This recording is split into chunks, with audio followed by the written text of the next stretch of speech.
What's up guys, Asian here again with another video, and today is the day that we get our first PTS patch notes for the upcoming DLC, Wolfhunter. So this is very similar to Horns of the Reach, where it is going to be a dungeon pack. So there's going to be 2 new dungeons. We have 4 sets, 4 new sets I should say, coming in with this particular DLC. So you have the 3 light, medium, heavy, then the monster helm for each of the 2 dungeons. So it's not a new zone, it just adds 2 new dungeons into the game, and then obviously there's a bunch of different buffs to werewolves, or it kind of depends on what you were running before as a werewolf.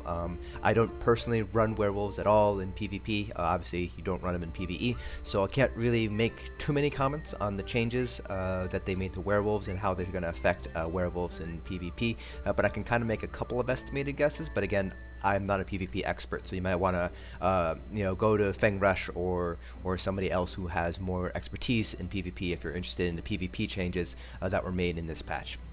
So just real quick, going down all these notes here. So this is the first iteration of the PTS. So for those of you guys who haven't really played on the PTS before, or haven't really paid attention to the PTS for these sort of DLC packs, they generally go through 4 iterations. So you have the first ones, this would be the first iteration.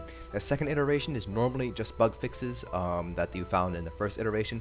The third and fourth iterations are normally where more balance changes come into play. So they either rebalance new sets, they rebalance old sets, they change a couple of things here and there with potentially skills and how they're kind of rebalancing things. So that's how the PTS cycle goes. This is only the first iteration. Normally there's 4 iterations, so by that estimation we can estimate that Wolfhunter will be out either the 1st or 2nd week of August, depending on whether there's going to be 5 weeks or 4 weeks of the PTS. So as the first week, just keep in mind that these changes are not set in stone. They could easily change between now and when Wolfhunter goes live, so don't start crying about these changes, don't complain about these changes just yet until you see them released on the live server. So we're going to go over just kind of the combat stuff, so all the PvE, PvP stuff, and kind of what it all means. Just real quick, a kind of summary about the DLC pack. It's just 2 new dungeons, so again, no new zone at all. So you have your new monster helms, you have new sets, you have achievements, you have, I believe it's a skin and a personality that's being released here. So the 2 new dungeons are Moonhunter Keep and March's Sacrifices. So they are 4 people dungeons, so Moonhunter's Keep is in Reaper's March and March's Sacrifices is in Greenshade. Normal, vet, hard mode, pretty much self-explanatory. You have some unique item sets, so monster helms. You have some achievements, obviously. You have a skin, you have a memento, you have a couple new titles, and you have some housing items that'll drop from these dungeons. So they did add a couple of new collectibles and furnishings. They're all here. So typical monster busts and dungeon boss trophies and busts, pretty self-explanatory. So monsters in both dungeons can drop decorative pieces for your housing, and then there's also some furnishing plans. So there's 4 furnishing plans that you can get dropped from the bosses, and there's a couple of other collectibles here too. So here are the new item sets. So they don't include the numbers, but I can tell you what the numbers are offhand. So from New Moonhunter Keep, we have Moonhunter, which is the light armor set. So it's spell damage, spell crit. So 129 for the spell damage, 833 for spell crit. The 5-piece, when your alchemical poisons fire, increase your spell damage from 600 for 6 seconds. So this is gold quality, so all legendary pieces, CP 160. So this looks like it's going to be pretty strong for PvP. It looks like it's probably going to be like the new Clever Alchemist almost. Just to give you an idea, poisons have a 10-second cooldown, so if you're looking at an effective 360 additional spell damage on that set piece there. So this might see some use in PvP, depending on if you use poisons or not as a magic attune. Savage Werewolf, max stam, weapon damage, stam recovery. So max stam is going to be, I believe, 1068. Weapon damage is the same thing, 129, and stam regen is also, I believe, 129. So your light and heavy attacks rend flesh, causing your enemies to bleed for 1000 physical damage every 2 seconds for 6 seconds. I'm not sure if there's a cooldown. Most sets that have this sort of wording have an internal cooldown of 6 seconds, so basically equal to the duration of the effect.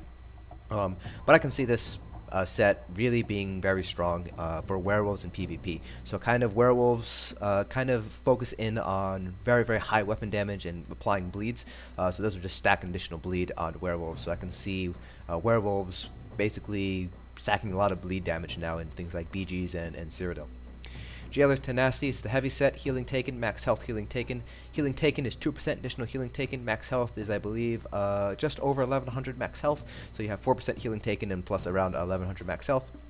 A 5-piece, when you lose 25% or more of your health from a single attack, you gain Major Vitality for 6 seconds, increasing your healing received by 30%. So this is actually a pretty decent set for tanks. I wouldn't necessarily say it is the best set for tanks for score runs and speed runs, but for progression style stuff, and particularly the harder content now like Cloud Rest and Asylum, this might actually be very useful because it's basically you're guaranteed to get Minor Vitality when you lose 25% or more of your health. So if you think about it, let's say you're a tank with around 40k health or so with a minor toughness, or you're a Wolfhunter buff. If you lose 10,000 health or more in a single hit, you'll gain that Major Vitality, and then you can pop Green Dragon Blood, you can use Vigor, your healers will heal you for more, so if you're doing something like Springs or anything like that, that'll hit you for higher. So this is actually a pretty nice set for progression style tanks. So you might want, for example, to run like, let's say, Eben and Jailer's Tenacity, or maybe Plague and Jailer's Tenacity as an off tank, and that'll give you a little bit more survivability. Major Vitality is actually a very strong buff because it stacks with Major Mending for your self heals. So it's actually a very nice tanking set. So I'm kind of excited to see this, particularly in progression style stuff for like Cloud Rest or Asylum or even Hoff, where you're taking pretty hefty damage in one blow. So remember, this has to come in one hit. So it's looking like Zamaja's heavy attack, St. Olms's added just normal attack. This will proc off that, so you're pretty much looking at like really good uptime on Major Vitality if you're using this set as a tank. So I would highly recommend, if you're tanking, to try to pick up this set if you're getting the DLC. Vycosa is the monster helm. 2% healing taken, and then the 2-piece, when you taunt an enemy, you frighten them with a deafening howl, applying major maim to them for 3 seconds, lowering their damage done by 30%. This effect can occur once every 15 seconds, so pretty underwhelming. Major maim, there's not many sources of major maim actually. It's basically things like Nova and now this monster helm set. But the downside is it's only 3 seconds and a 15-second cooldown, so pretty crappy overall. If the cooldown was like 10 seconds or if the duration was 5 seconds, I can potentially see this being useful for things like V-Hop Execute maybe, as the main tank, since you don't really need like any sort of additional resistances as the main tank. But right now it's pretty underwhelming. March of Sacrifices, so this is the other dungeon, so here's the sets here. Hanu's Compassion, Magicka Regen, Max Magicka, Magicka Regen, Max Magicka on the 5-piece. The 5-piece, when you resurrect another player while in combat, you and the player gain Major Heroism for 15 seconds, granting you 3 ultimate every 1.5 seconds. Pretty underwhelming. I probably wouldn't use this in PvE because it basically rewards you resurrecting somebody who died, which is kind of something you don't want to reward. But I can potentially see this being used as just a res bot in Cyrodiil maybe, pair this with Kag's Hope, and you're just resurrecting on a Templar. You're basically giving them, when you resurrect someone, it's going to give them max health. You're giving them that Magicka Regen from that passive from I believe it's the Lord CP tree, and then you're giving a Major Heroism as well. I can really see this, if you really want to, just be the medic, so to speak, in Cyrodiil, just resurrecting people and giving them Major Heroism, especially if you're doing something on a DK or something. That way they can get that Dragon Leap off faster. Blood Moon, weapon damage, weapon crit, and then when you deal critical damage with a melee light attack, you gain a stack of Blood Scent for 8 seconds. When you gain 5 stacks, you become Frenzied for 5 seconds, increasing your melee light attack damage by 50% and attack speed by 50%.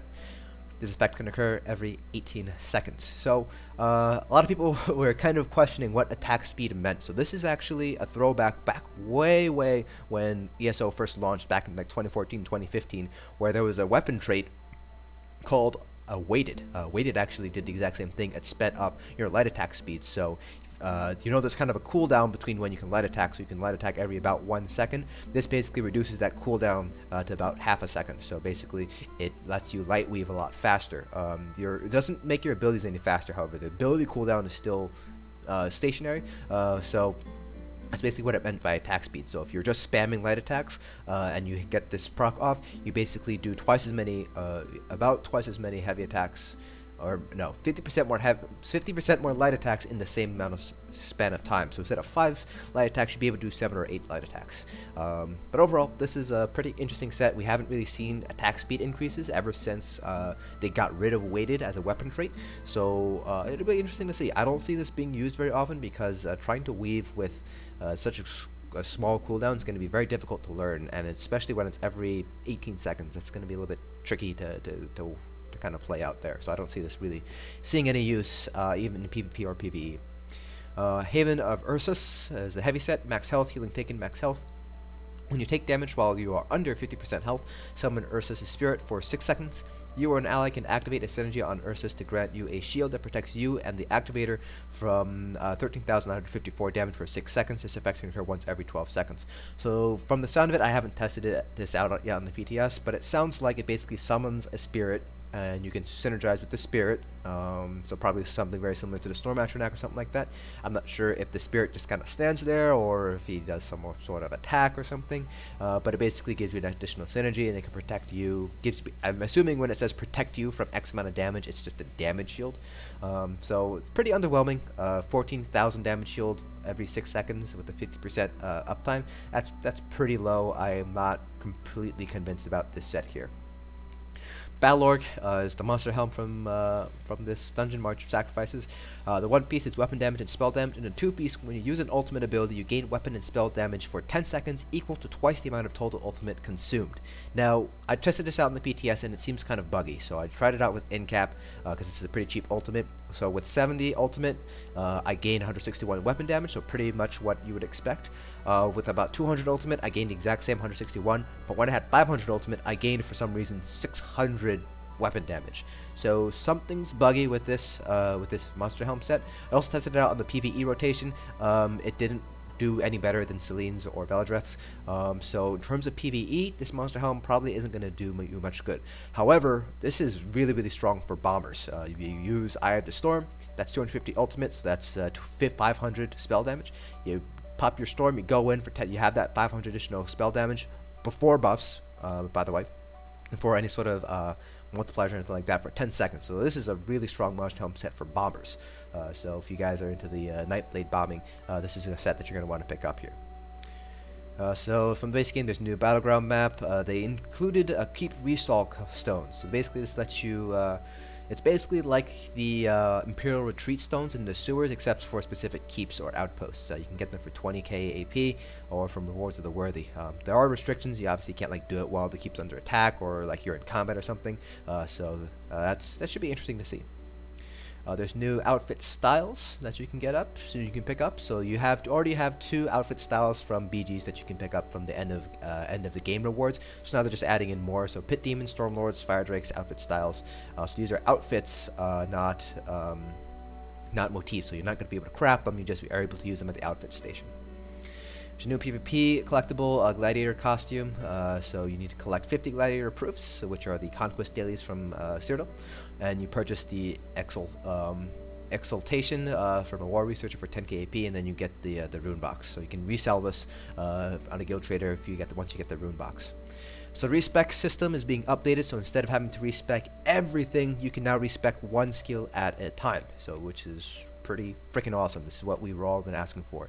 There were multiple times where I'm like, oh, I just want to use the other morph of this skill, but now I have to go back and remorph all my skills. So this is really, really nice to have. So really nice. And now there's a new motif from Cloud Rest. It's called a Welkanar. So you can earn a motif fragment. So this is very similar to how glass motifs used to be obtained. So in the past, you had to get 10 glass motif fragments. Then you had to buy a kind of combiner material from like a Mages Guild member for 10k gold, and then you combine them and you get a random fragment or potentially the full book. So it's very similar to that, where you get the fragments by defeating Zamaja. You get nothing from normal except for normal +3, and you get 2 for vet. +0, 4 for +1, 6 for +2, and then 10 for +3. So you get those fragments. You can get the binding item, so basically combine 10 fragments into either a random motif page or a full book once a week by completing the weekly quest. And then you have the style item that's also dropped from Zamaja. Same idea, you don't get any of them from beating her on normal except for +3. You get them, you're guaranteed to get them in vet. 2 new homes. For those of you guys who are RPers, they've upgraded the bug report categories, in-game bug reports, and of course champion point increase in 30 points to 10 points across each of the 3 different constellation types. So template information, these are known issues right now. So right now, there's not that many issues right now. Clockwork Cities, UI, Dark Brotherhood, Nothing really here. This is just saying that things that you can target with Blade of Woes can't be Blade of Woe anymore. Dragon Bones, nothing much. They did fix an issue where Zod and Scalecaller on Vet Hard Mode was dropping 2 motifs, so make sure to farm farm Scalecaller Hard Mode now before this update goes live. Imperial City, nothing much happening here. They doubled the drop rate of the Scamp and the Shoal-Shriven skin from the Molag Ball event in the sewers, so it's nice to see that they're up in that drop rate. Proscenium, nothing much here. Somerset, there's a bunch of kind of bug fixes here for Somerset. Nothing too bad. They did some. They made some changes to the world bosses. Nothing too much here. So some changes to alchemy, some jewelry crafting. So they did really improve the amount of writs you get from jewelry crafting master writs. So that's nice to see, especially because the tempering stuff is so rare. And so heavy sacks can drop the dust as well as the ounces. Exploration stuff. This is just some things that they changed to wet gunny sacks and the waterlock Sigic satchels and the Piandonian bottles. So this is just kind of updated them so they're a little bit more clear as to what you can get from them. Other than that, not really much here. They updated some housing stuff, some quests, nothing too much here in terms of combat. So here's where all the combat stuff happens. So they improved a lot of stuff with werewolves, or they say they improved a lot of stuff with werewolves. I'm not sure if this is an actual improvement or not, because again, I don't really play werewolves. And then the other major goals. So these are kind of the major goals of what they wanted to accomplish with this patch. So improving werewolves was the first one, and the second one is reducing the duration of snare and defile effects. So that's all basically anything that reduces movement speed and then a major amount of defile. So a lot of this stuff has been nerfed. So snares last for shorter periods of time. Defile lasts for shorter periods of time. So that's kind of what they're going for there. And then the third thing they wanted to do was increase the viability of some older item sets. So they did change a couple of older item sets to see whether or not they can kind of revive them and see more play. So in general, they increased the movement speed of pets by 25%. So basically, that's them move a little bit faster now. There's a visual effect over your head when you use something like Detect Potions or Mage Light, so that way people know that you can see them while they're invisible. They decreased the range of basically melee heavy attacks to 7 meters from 10 meters, not that big of a change there. And then they fixed an issue where certain self-targeted abilities would remove you from sneak. So things like if you cast spiked armor, for instance, would remove you from sneak. Now it shouldn't anymore. So Dragon Knights, World and Ruin now increases the damage over time component of Fiery Breath and its morphs. Previously it didn't. Warmth now only snares targets when you deal direct damage with the Ardent Flame ability. It used to be any type of damage, so now you can only really get them snared with the first hit of an ability. And they reduced it to 3 seconds, down from 4 seconds. A Reflective Scale, the Reflective Plate morph now grants 2 seconds of immunity, so that's nice for DKs, stam DKs particularly. Nightblade's Deathstroke the Incap now only stuns your enemy when your health percentage is lower than your target's. So previously it would just stun whoever you hit. Now it has to be they need to have higher health than you.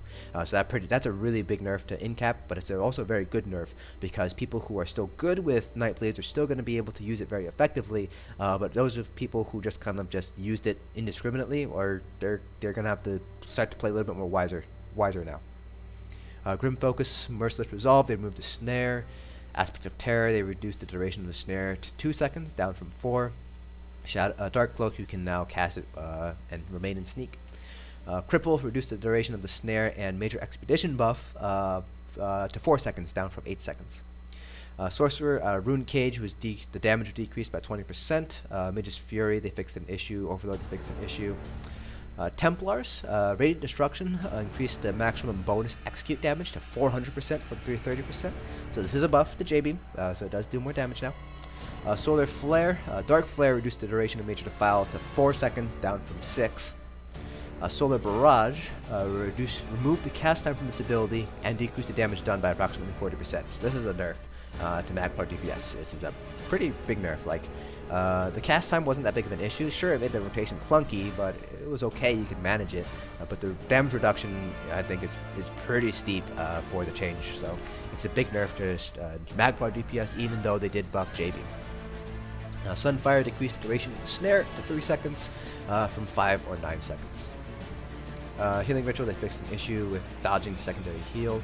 Rune Focus was changed. This is going to be really nice for healers and tanks, not so much for DPS. So the ability, and will now apply Major Ward, Major Resolve, and any of the effects, so that kind of the Magicka generation, for instance, from Channel Focus, for 15 seconds. Previously, it was 8 seconds, and then it would be refreshed every time you were on the rune, and then when you moved alpha, it would last for 8 seconds. Standing within the area of effect now increases the Major Ward and Major Resolve's effect by 50%, so instead of 50 to 80, now it's going to be approximately 7,800 or so pretty nice. They increased the cost, however, it's about a 50% increase of cost, so 2,700 for the base morph, and the Channel Focus, which is the one that most healers use in PvE. I'm not sure what morphs tanks use. They can use really either morph. It's now 1891 from 1080, so this is a really big nerf to Mag. Overall, these Templar nerfs are a really big nerf to Magicka Templar DPS. Channel Focus, that's just a big nerf. The 50% increase in cost, it really sucks. The decrease in Solar Barrage really sucks. Sure, they buffed J-Beam, but they didn't fix how it scaled, so Magplars are having a really no good bad day with this patch. Wardens, let's see. Clearly, Curfration just fixed an issue. Green Lotus, Lotus Flower, they fixed an issue where it wouldn't work with Mend Wounds. Winter's Embrace, Arctic Wind, they increased the initial heal to 15% from 12%. That's a pretty nice change, I guess, for Warden tanks, but not that big of a change across the board for Wardens. For weapons, again, this is all basically reducing Snare and Major Defile stuff. So Reverb, they reduced the Major Defile debuff to 4 seconds, down from 10 seconds, so not quite as strong now. Last rate, they just fixed an issue with the heal. Twin Slashes reduced the duration of the snare to 4 seconds from 9. Arrow Spray reduced the duration to 6 from 4 from 6. Scattershot, they just fixed an issue. Snipe decreased the Major Defile to 4 from 10. Vampires, so this is for vampires and werewolves. If you cure yourself, you get all your skill points back now. They fixed an issue with Drain Essence, and then werewolves. This is where a lot of the changes happening here. So again, one of their main focuses was to kind of rebalance werewolves. So first, it's going to be a lot easier to maintain werewolves. So I'll explain that down. They basically changed the Devour passive. And then the second thing they did was that they will allow you to resurrect people while you're in werewolf form, and you can use synergies in werewolf form now. So previously, online right now, you can't resurrect somebody if you're a werewolf, and you can't use synergies, but this change now means that you can. They also made a couple of other changes here. So for example, the one they gave here is that Blood Rage triggers on damage dealt instead of damage taken. And then they also changed a bunch of the abilities and morphs to kind of make things a little bit, their kind of rationale is so to kind of make them more synergetic with each other. So the Werewolf Transformation, you can resurrect people, you can use synergies, you can use siege weapons while transformed. Your werewolf timer will no longer tick down while you're resurrecting, while you're reviving people. So they updated tooltip to kind of describe the additional effects. And so now the ability and its morph no longer increase your movement speed or your physical spell resistance as a baseline effect. These have been moved to passive abilities in the skill line. So the Pack Leader morph of the ultimate, and they now scale with bonuses from damage done. They now randomly alternate between 2 abilities instead of 4, and they don't use a snare ability anymore. And they fixed a couple of issues here where they would throttle their attacks against same targets. Now they attack much more rapidly. They fixed an issue where they would not respawn with you whenever you respawned. So Blood Rage is an ability which increases the timer of your werewolf transformation when you deal damage. So now they change it so now it's when you deal damage rather than take damage, and it adds 2 to 4 seconds with the 5-second cooldown. So you won't be able to infinitely sustain yourself when you with werewolf now, but it will really give you a nice duration on your werewolf transformation. Devour is the first passive you unlock now, and it's automatically unlocked. It's a 4-second channel instead of a 4-second cast time. Each second you spend devouring increases your werewolf timer and restores health, and each corpse can be devoured for up to 4 seconds, and they just improve the visual effects and the targeting and reliability. Hercine's Bounty is now heals based off your max health rather than spell damage. So Bounty and Rage heal for 45% of your max health, and Fortitude heals for 20% of your max health. Hercine's Rage now grants Major Brutality for 20 seconds. I believe it used to grant a unique 10% weapon damage buff, so now it just grants Major Brutality. They improved the visual effects for Infectious Claws. Piercing Howls now no longer stuns. They decreased the cost to 35.10 from 40.50. increased the visual effects. Howl of Despair Morph. The synergy now grants the ally Empower for all light attacks for 5 seconds. Previously it was 10% more light and heavy attack damage for 15 seconds. Pounce no longer stuns the target if they are already set off bounds. Now Pursuit increases your movement speed of 15 to 30%, so this is no longer a baseline effect. Roar is now instant cast instead of a 1 second cast time. It now fears up to 6 targets. It can no longer set enemies off balance. Ferocious Roar sets enemies off balance now. Rousing Roar, renamed Deafening Roar, and now applies Major Fracture to 10 seconds to feared targets. Savage Strength now increases spell and physical resistance by 5,000 or 10,000. Again, this was a baseline effect of the transformation, now it's not. Now all the abilities require less experience to morph. Curing Werewolf now refunds all skill points. They fix an issue where casting another ability while in the middle of a Werewolf heavy attack would cancel the heavy attack. Fighters Guild, they decreased the duration of the snare for Silver Bolts down to 4 seconds. They fixed Silver Leash, it should now count as an ability for the Slayer passive. Under Citric Order, Imbue Weapon, they fixed an issue where it was removing you from sneak while cast.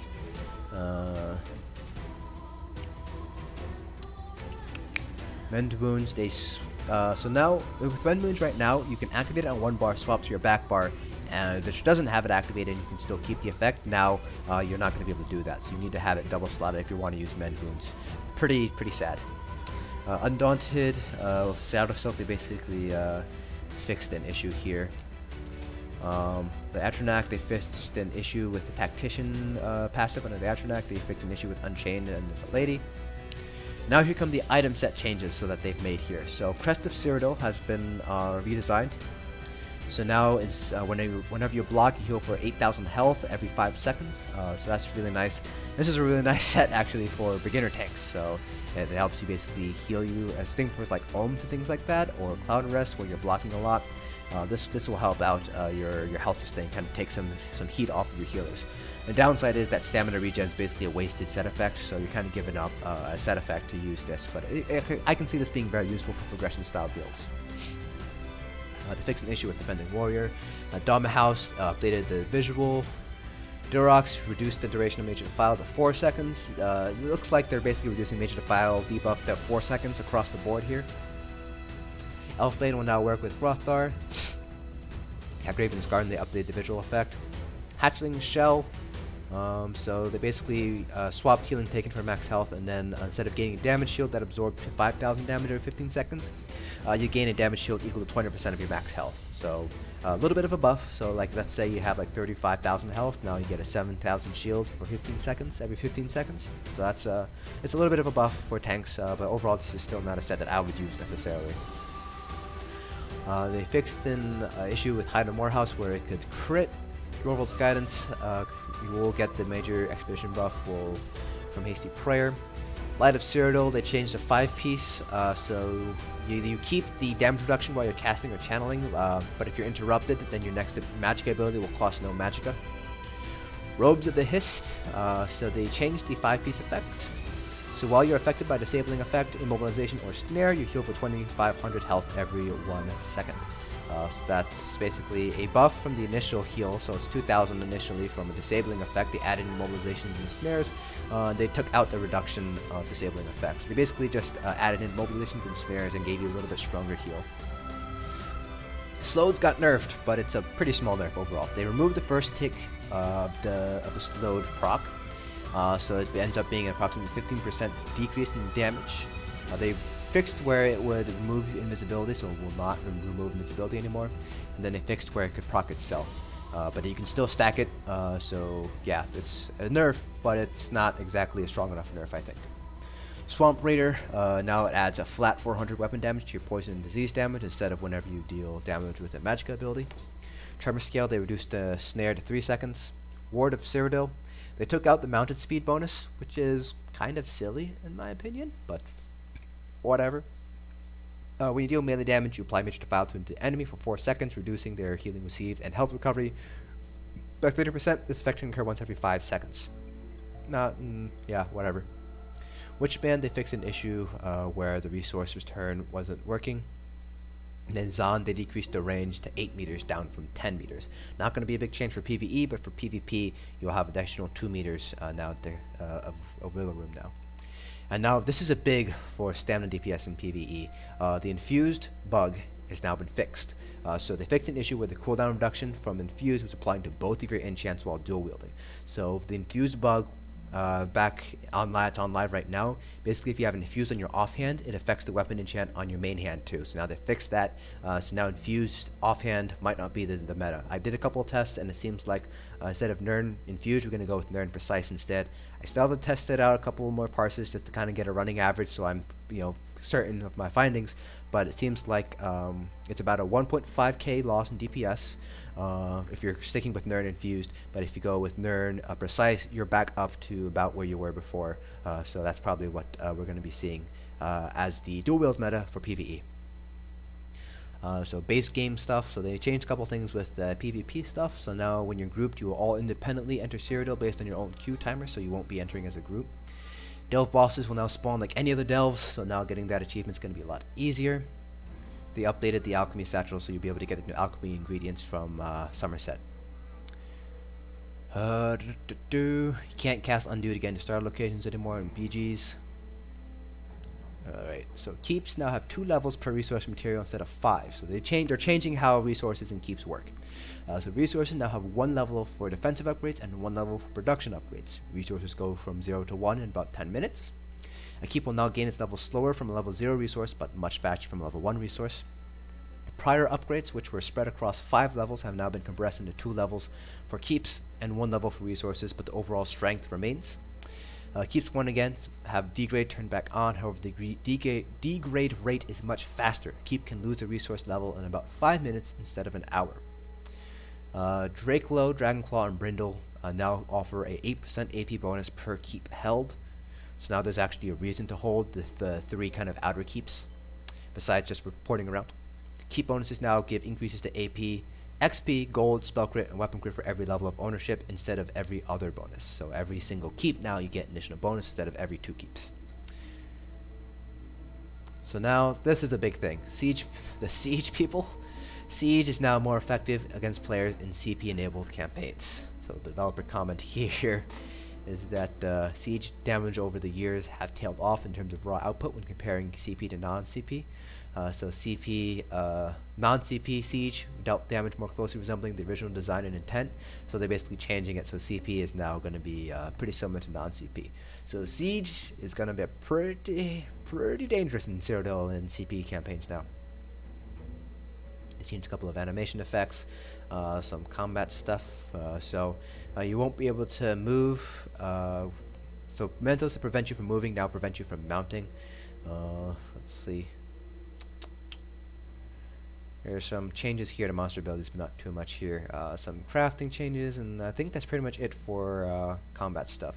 So dungeons and group content. So you won't be able to select 3 roles now in the activity finder. You need to select 1 role when queuing through the activity finder, and it will display next to your party frame. So now you won't be able to triple queue now. You are going to have to queue as a tank or a healer or a DPS. You can't queue as all 3.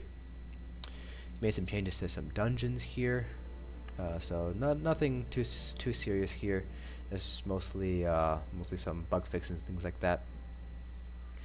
So Sanctum, the Lamia Howler Sonic Boom now destroys any totem hit by it in the Celestial Serpent fight.